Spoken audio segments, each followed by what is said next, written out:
umelecké, ale aj geografické a historické, pretože bežne prekladal teleport na osadné.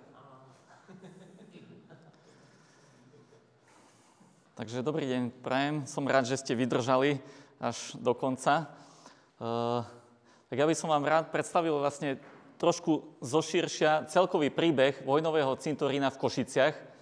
Názov vidíte, že možnosti jeho využitia v oblasti cestovného ruchu v minulosti a budúcnosti. V tejto súvislosti je však potrebné najprv si pripomenúť, kde sa nachádza, čo to bolo za cintorín, aká bola jeho teda minulosť počas tých viac ako 100 rokov, ktorými si prešiel. Tu vidíte, vlastne na prvom slajde je záber z medzivojnového obdobia, niekedy z 20. rokov 20. storočia, kedy sa tam konala nejaká spomienková slávnosť. Bližšie okolnosti nevieme, ale je to letecký záber z tohto cintorína. Takto mohol asi vyzerať cintorín v období Prvej svetovej vojny a tesne po jej skončení, kedy vlastne samozrejme cintorín vznikol v roku 1914 v meste Košice. Treba povedať, že sa nachádzal, alebo stále nachádza, aj keď dnes už neexistuje de facto, tak sa nachádzal v rámci pozemku dnešného verejného cintorína v Košiciach, ktorý má rozlohu vyše 30 hektárov. A samotný tento vojnový cintorín z Prvej svetovej vojny má rozlohu vyše 2 hektárov, čiže nejakých vyše 22 000 štvorcových metrov. Jeho plocha bola veľká asi 70 x 300 metrov. Toto sú tiež dobové zábery. Vidíte, bolo tu zhruba, čo som sa dočítal zo zdrojov, tak zhruba tých 2000 jednotlivých a dvojitých hrobov a plus samozrejme aj masové hroby. Celá architektúra bola v tom čase mienená alebo myslená ako dočasná. Vidíte, že sú tu väčšinou brezové oplotenia a aj konštrukcie vstupnej brány a kaplnky, ktoré mali v tom čase slúžiť. Mysleli si, že to bude len dočasné a potom postupne postavia nejaký seriózny, monumentálnejší cintorín a k tomu vhodné architektonické riešenie. To je vlastne stručne popísaná tá história toho cintorína. Vlastne košickým prepoštom kanonikom Lajošom Konrádym, ktorý už v roku 1917 vlastne bol autorom takej prvotnej koncepcie alebo projektu, ako by mal byť vlastne ten cintorín riešený koncepčne, nejak urbanisticky, architektonicky a tak ďalej.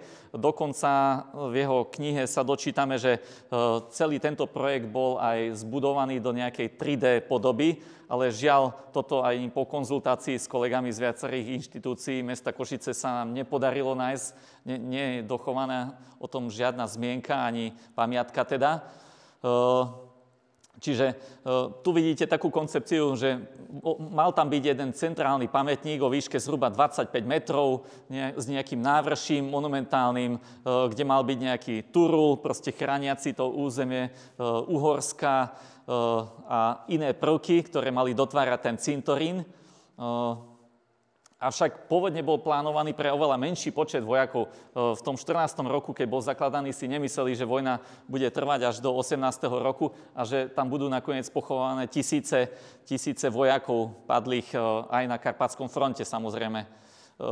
Vstupnú bránu na cintorín mali tvoriť 2 obrovské skaly, na ktoré mali na štítoch niesť po jednom turulovi s rozťahnutými krídlami, pripraveného udreť na nepriateľa. Mal predstavovať našich hrdinských vojakov brániacich Karpaty. Takže to bol prvotný plán. Avšak počet obetí narastal denne, mesačne tam pochovávali 300, 400 až 600 vojakov. Môžu byť tie čísla samozrejme, že nadnesené podľa Lajoša Konrádyho. On celkový počet padlých a pochovaných na tomto cintoríne kladie na 7 500. Druhý plán teda pochádzal z roku 1917. Jeho autorom bol budapešťanský sochár Jánoš Sihocký. No a ako som už zmieňoval, tú veľkosť a rozmery toho cintorína, nechcem to čítať asi pre krátkosť času celé, radšej poviem iné veci. Takže toto bol taký druhý plán, kde mali byť určité zmeny vykonané. Ten sa samozrejme takisto nezrealizoval nakoniec. Prišiel koniec vojny a to zmenilo úplne aj štátoprávne usporiadanie a tak ďalej, čiže tieto zmeny sa nerealizovali, keďže Košice sa stali súčasťou Československej republiky a vlastne akékoľvek plány z obdobia Prvej svetovej vojny boli zarazené. Ale napriek tomu, aj v tej podobe, akej vznikol vlastne počas Prvej svetovej vojny, tak počas medzivojnového obdobia ho celkom pekne chránili, uchovávali a je vidno aj z tých dobových záberov, že si ctili pamiatku tam pochovaných vojakov, aj samotného cintorína ako pietného miesta. Toto je záber z roku 1934. Takto vyzerali hrobové polia, vlastne nejakých 15-20 rokov po ukončení bojov, čiže vidíte, že boli opatrené krížmi, každý kríž bol opatrený kovovými tabuľkami, na týchto tabuľkách boli, tu je dokonca záber z povojnového obdobia, po druhej svetovej vojne, ešte aj v 49. roku, vlastne po nástupe socialistickej éry, tak ešte aj vtedy boli tieto hrobové miesta pekne zachované a opatrené ešte stále tabuľkami kovovými. Tu vidíte takýto príklad, hrob jedného z ruských vojakov, kde boli vlastne základné údaje identifikačné toho vojaka, čiže príslušnosť k vojenskej jednotke, konkrétne hrobové miesto, rad, parcela a tak ďalej. Čiže bolo tam meno, priezvisko. No a takto dopadol ten cintorín potom neskôr, o nejakých 30 rokov neskôr, v 70. rokoch 20. storočia, keď už vlastne v tej ére socializmu sa vlastne o ňoho nestarali, upadol úplne do zabudnutia aj všetkých vlastne orgánov, či už mesta alebo štátu. A žiaľ Bohu sa dostal do takého stavu, že tie hrobové polia, jednotlivé hroby už neboli identifikovateľné riadne. Postupne zmizli identifikačné tabuľky, ako aj jednotlivé hrobové miesta. Kríže boli odvezené s tým, že sú už spráchniveté, ale náhrada už samozrejme neprišla za nich. Takže toto je výzor zo socializmu. Tu vidíte kaplnku, ktorá bola postavená. Tá bola tiež v zlom stave, nakoniec sa ju rozhodli zbúrať. No a prvé plány vlastne prišli v samotných 70. rokoch, aj keď je to paradoxné, že práve v tomto období, pretože na základe návrhov orgánov, či už mestských alebo štátnych, sa vlastne rozhodlo a zistilo, že je potrebné niečo s týmto cintorínom urobiť, ale zároveň mesto Košice sa v tomto období demograficky neskutočným spôsobom rozrástlo, v podstate strojnásobilo svoj počet obyvateľov skoro, takže hrobových miest bolo v Košiciach nedostatok, krematórium ešte nebolo postavené, takže bohužiaľ sa zrodili také rozhodnutia, ktoré potom veľmi neblaho ovplyvnili ďalší vývoj tohto cintorína. Cintorín sa nachádzal aj vlastne na parcelách číslo 11 a 17, ktoré aj dnes nesú rovnaké označenie. Čiže tu sú nejaké štatistické údaje. Údaje v troch radách po 22x17 bolo pochovaných 2365 vojakov a v jednotlivých hroboch v 17 radách po 98x2 bolo pochovaných 3428 vojakov. Spolu teda nejakých 5800 vojakov. Vlastne chceli pôvodne tento celý cintorín exhumovať s tým, že ostatky tých vojakov prevezú na nejaké iné miesto v rámci verejného cintorína, ktoré by bolo dôstojným miestom posledného odpočinku týchto vojakov. Avšak to sa samozrejme nezrealizovalo vôbec. Nejaké jednotlivé exhumácie sa vykonali, ale to na prstoch dvoch rúk sa dajú spočítať. Tu sú plány, vlastne, ktoré na rekonštrukciu cintorína v 70. rokoch. Samotnou realizáciou prestavby boli poverené technické služby mesta Košice. Návrh vypracoval Urbion, štátny inštitút urbanizmu a územného plánovania v Bratislave. No a teraz dôvody, to som len stručne vyňal, tieto veci už máme popísané v starších štúdiách, ktoré sú k dispozícii v jednotlivých zborníkoch, takže to nechcem rozoberať podrobne. Pointa je tá, že keďže vojaci, alebo teda padli na tomto cintoríne, boli pochovaní až do hĺbky 2,5 metra, keďže jasné, že to bol mestský lazaretný cintorín, tak kvôli rôznym epidémiám, chorobám, tyfus, cholera najmä, tak boli čo najhlbšie pochovaní z bezpečnostných dôvodov. Tak súdruhovia usúdili, že nebudú ich exhumovať, ale že proste na nich budú pochovávať vlastne nových neboštíkov, tak povediac, tých civilných občanov mesta Košice, pretože podľa tých vlastne socialistických noriem postačovalo 120 cm hĺbky. Čiže nadpochovali nad tých vojakov, ktorých nikdy neexhumovali. Takže vlastne, ako tu píšem, že tento posledný výrok možno s určitosťou považovať za nepravdivý a účelovo zavádzajúci, ktorý mal iba odôvodniť zámer definitívne zlikvidovať celú plochu areálu pôvodného cintorína z dôvodu akútneho nedostatku hrobových miest. Ako som už spomínal, neexistujúce krematórium ešte v tom čase. Takže bohužiaľ tento cintorín takto dopadol. No, tu boli tie plány boli naozaj veľkolepé až bombastické na tú dobu a dosť podrobné a kvalitné. Treba povedať, že ten architektonický zámer a urbanistický bol aj na tú dobu kvalitný, len tá realizácia išla úplne dostratená, respektíve sa vôbec nezrealizovala. Tu vidíte,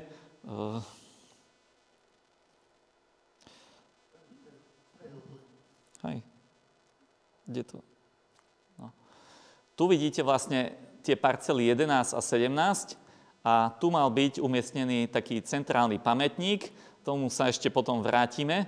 Čiže toto boli prvotné plány, toto bol ten pamätník, ktorý tam mal byť v strede, naľavo od tých dvoch parcel, tak toto malo celé vyzerať.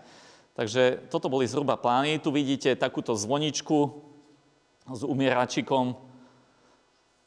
Tu vidíte aj takéto riešenie, čo sa týka nielen výstavby alebo tých hrobových jednotlivých polí, ale aj samotnej zelene, čiže malo to byť dotvorené zeleňou. Čiže vidíte, po okolí sa nachádzajú stromy, kríky, bol tam podrobný popis, ako to malo celé vyzerať. To sú obidve vlastne parcely. No a vlastne keď som spomínal ten centrálny pamätník, ktorý mal byť, tak do dnešných čias sa zachoval jediná pamiatka na tento cintorín, vlastne už zrušený, zlikvidovaný, je pamätník z roku 1983 akademického sochára Bartusa, ktorý postavili teda v tom roku a on bol symbolickou pripomienkou všetkých tých padlých vojakov na tomto cintoríne. Toto bol stav z roku 2014, bolo to až veľmi zarastené. A celá plocha, ktorá vlastne ho obkolesovala, možno mala nejakých 20x25 metrov. Čiže toto bolo jediné, čo ostalo z toho cintorína vlastne. Takto už vyzeral ten pamätník po vyčistení. Vlastne symbolizuje to, bude aj ďalší záber, symbolizuje to vojaka učupeného v zákope, ktorý sa krčí v zákope. To je tá symbolika tohto vlastne súsošia. Tu je zase nápis, nie je tu dobre čitateľný, ale je tu, že vlastne padlým vojakom v prvej svetovej vojne 1914 až 18. No a teraz by som prešiel trošku k tomu, že prečo je tento cintorín tak zaujímavý a významný. Jednak v tejto tabuľke sa mi podarilo zhrnúť. S pomocou kolegov sme totiž navštívili našich dobrých kolegov a kamarátov vo Vojenskom historickom archíve v Bratislave, kde sa nám podarilo celý fond tohto cintorína vlastne nafotiť. Je to nejakých 8 archívnych krabíc plných a v týchto krabiciach sa nachádzajú evidenčné listy vojakov. Myslíme si, alebo domnievam sa, po detailnom zhľadnutí evidenčných listov, že sú tie krabice asi naozaj skoro kompletné. Jedna podstatná vec tam chýba tam nejaký plán alebo teda mapka toho cintorína dobová z tohto obdobia, kedy vznikol.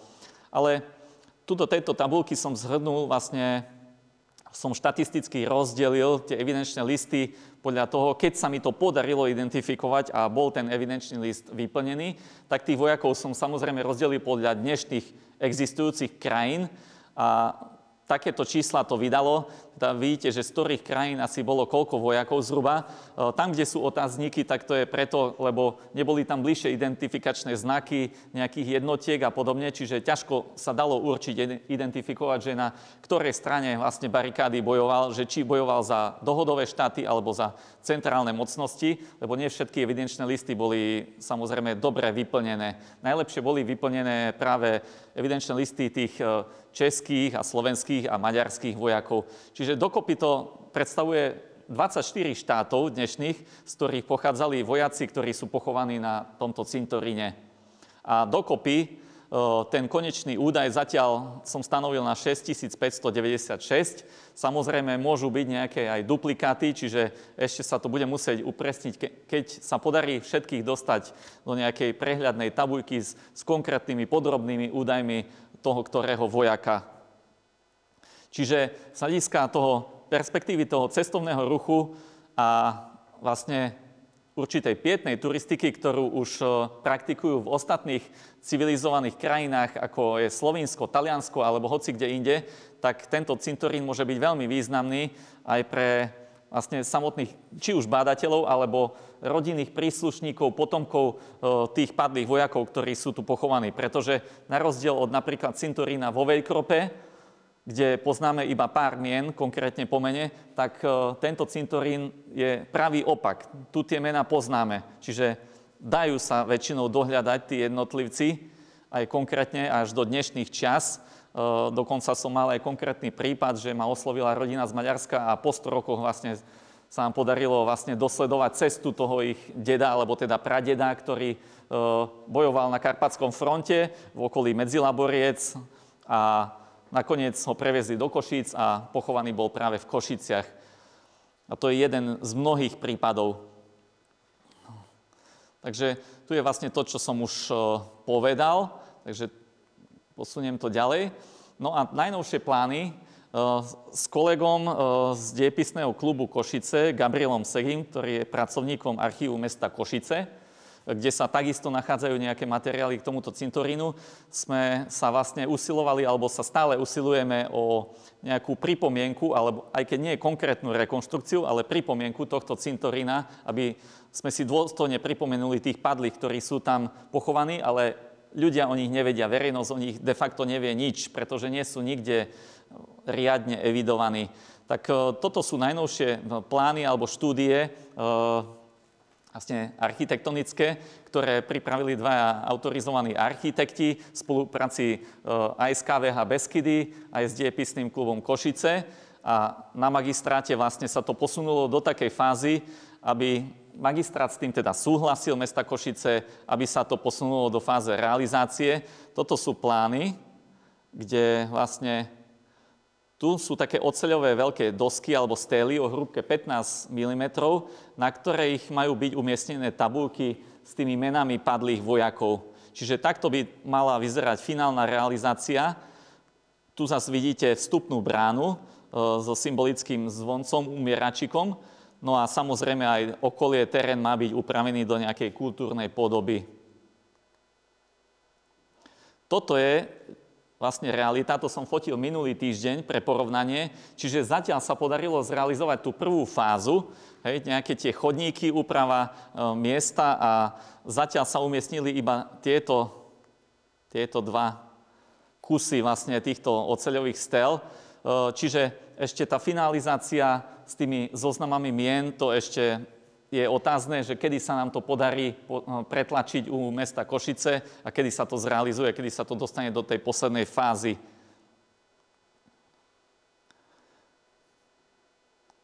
Tu vidíte tú vstupnú bránu a ďalšia z takýchto stél alebo vlastne plátní oceľových. Tých má byť dokopy možno nejakých 16-20 kusov, pretože tých mien, ako som spomínal, je zhruba 6,5 tisíc, čiže je to veľké množstvo. No, toto je realita. Ako som už spomínal, tak tu je tá vstupná brána so symbolickým krížom. Bol tam umiestnený oceľový zvonec, asi takejto veľkosti, ale už aj ten stihli, bohužiaľ, niekto ho odmontoval, neviem ako, koľko mohol vážiť, ale proste už tam nie je, hej, takže toľko k tomu. Ale veríme tomu, že postupne sa ten projekt podarí dokončiť, neviem teda v akom časovom horizonte. No a tu je vlastne tým, ktorý realizoval ten projekt architektonický, sú to inžinieri Lukáš Sečka a Peter Tracík.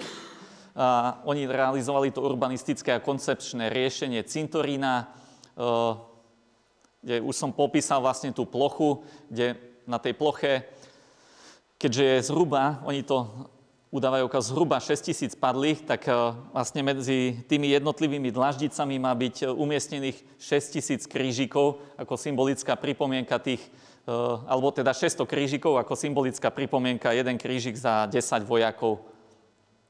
No, pri vstupe do hlavného priestoru pamätníka budú umiestnené informačné tabule so stručnými dejinami vojenského cintorína, tak ako to má byť všade, mapy historického a súčasného cintorína s prezentovaním konkrétnych faktov. Zároveň by to mal byť bod, kde sa návštevník zorientuje a dozvie informácie, kde hľadať svojho známeho pozostalého. Mal by byť potom realizovaný aj informačný systém, dostupný cez nejaké jednoduché mobilné aplikácie, alebo zároveň informácie dostupné u správcu cintorína. Toto je veľmi dôležitý bod, pretože tým pádom by sa o tom cintoríne mohli dozvedieť aj prípadní potomkovia týchto vojakov alebo pozostalí, ktorí môžu byť roztrúsení de facto po celom svete, alebo minimálne teda Európe a vedeli by vzdať posledný hold tým svojim predkom, ktorí bojovali tu v Karpatoch a nakoniec sa dostali do Košíc a vojnu neprežili a boli pochovaní na tomto cintoríne. Čiže vlastne toto je to riešenie. Menoslov padlých bude prezentovaný na oceľových platniach, ako som spomínal. Súčasťou týchto prvkov bude vždy aj samostatná platňa s konkrétnym označením pre identifikácie miesta, súvislosti a koordinácii s informačným a orientačným systémom vojenského cintorína. Cieľom návrhu bolo teda nie len revitalizovať bezprostredné okolie tej sochy vojaka v Zákope, ktorú som ukazoval, ale jasne odprezentovať aj pôvodnú rozlohu vojenského cintorína, aby bolo jasné, že kde sa nachádzal, aj keď už de facto neexistuje. Ďalej počet pochovaných padlých vojakov, ako aj ich menovité určenie v historickej polohe, čase a priestore. Zdroje na to sú vlastne archívne k dispozícii, takže teraz sa nachádzame vo fáze, že čakáme na nejaký súhlas alebo posunutie mestom. Vlastne na rade je magistrát mesta a jeho predstavitelia, aby sa to posunulo do tej finalizačnej fázy, aby sa tie mená naozaj dostali na tie jednotlivé tabule, aby sa široká verejnosť dozvedela a tým pádom sa utvoria nové možnosti aj na ďalší výskum, či už genealogický, alebo historický, alebo akýkoľvek iný, skrz tie mená tých padlých vojakov. A toto je vlastne posledný slajd, čiže tie perspektívy toho cintorína sú veľmi rôznorodé a veľké, keďže tie mená de facto poznáme, len ich treba dať vlastne do povedomia širokej verejnosti a sprístupniť všetkým. Takže stručne toľko odo mňa. Ďakujem za pozornosť.